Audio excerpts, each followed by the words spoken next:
सुनने में अभी जो रिपोर्ट्स में आगे आने से पहले पढ़ रहा था, तो अभी रिपोर्ट्स हैं जो कि लोग छोड़े हैं, जैसे आपने कहा कुछ 350 जितने भी छोड़े हैं, तो उन्होंने ये बताया कि उन्होंने ग्रेटा थुनबर्ग के साथ बहुत बुरा सलूक किया है, उसको घसीटा भी है, उसको इजरायली झंडे में उसको कहा है कि इसको चूमो भी, ऐसा कुछ भी उसके साथ ज़बरदस्ती करवाने की कोशिश की है।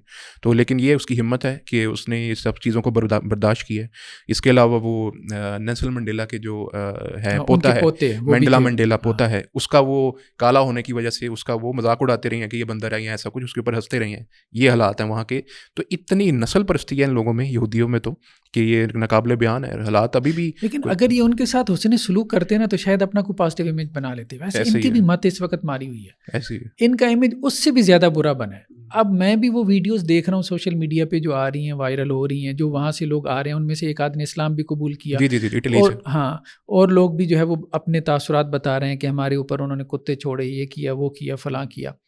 तो उससे इज़राइल का जो है वो चेहरा और ज़्यादा मसख़ हो रहा है कि भाई पता नहीं ये फ़िलिस्तीनियों के साथ क्या करते होंगे, हमारे साथ इन्होंने ये कर दिया तो उनके साथ क्या करते, तो लोगों में नफ़रत और बढ़ रही।